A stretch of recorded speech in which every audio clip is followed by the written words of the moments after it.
शौनक आदि ऋषियों से सूत जी कार्तिक के महीने में भगवान कृष्ण जब द्वापर युग में अवतार लिए थे उनकी एक लीला बताते हैं कि पद पाकर के ऐसा कोई नहीं है जिसको अभिमान न हो। अस कोई नहीं जन्मा जग माही प्रभुता पाई जाय मदनाई।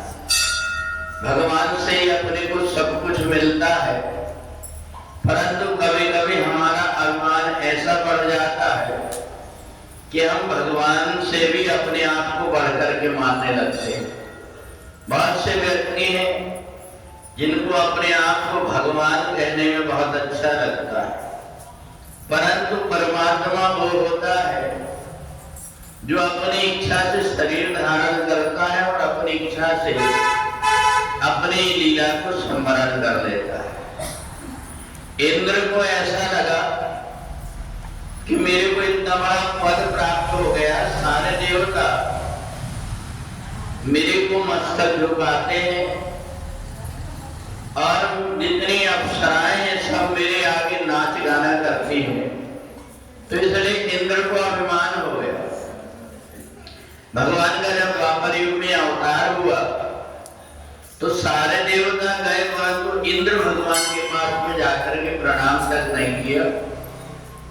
भगवान को दयालु ने उन्होंने सोचा इंद्र नहीं आया तो कोई बात नहीं, क्योंकि जो सब प्रकार से सक्षम व्यक्ति होता है वो किसी के बाहर से आदर का भूखा नहीं होता।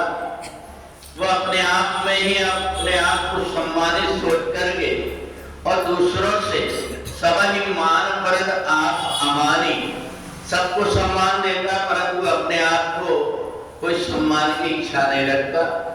भगवान फिर भी क्षमा कर दिए, पर जिस समय भगवान ने मन में विचार किया कि कलयुग में कई प्रकार की जहरीली चीजें व्यक्ति को सेवन करना पड़ेगा, इसलिए गाय और गोबर का महत्व हो, इसलिए भगवान ने जिस जगह पर गोबर इकट्ठा किया जाता था उसके मान बढ़ाने के लिए सारे ब्रजवासियों से कहा कि एक काम करो, अपन सब मिलकर के इंद्र की पूजा तो हर साल करते हैं, परंतु इस बार गोवर्धन की पूजा करते हैं। सारे ब्रजवासी मान गए, गोवर्धन पर्वत की जाकर के उन्होंने पूजन किए। इंद्र को क्रोध आ गया। इंद्र ने सोचा कि मेरी पूजन बंद करनी है, इसलिए मैं ब्रज को ही समाप्त कर दूंगा। वरुण देव को बुला करके 7 दिन और 7 रात तक जल की मूसलाधार वर्षा किया, परंतु दयालु परमात्मा ने ऐसी लीला किए कि एक भी बूंद जल ब्रज में नहीं आया। इंद्र घबरा गया जब उसको याद आया कि जो कुछ शक्ति मेरे को मिली हुई है उसी परमात्मा से मिली है, और मैंने अभिमान के कारण उनका अपमान किया, जाकर के चरणों में गिर गया।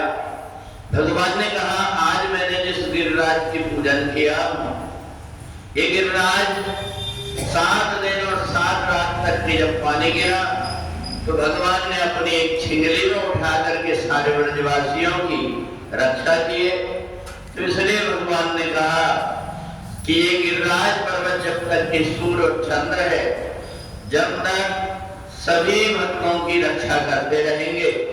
तो इसलिए हम दीपावली के दूसरे दिन गिरिराज भगवान की पूजा करते हैं, और जैसे भगवान को भोग लगाते हैं वैसे 56 प्रकार का भोग गिरिराज भगवान को लगाते हैं।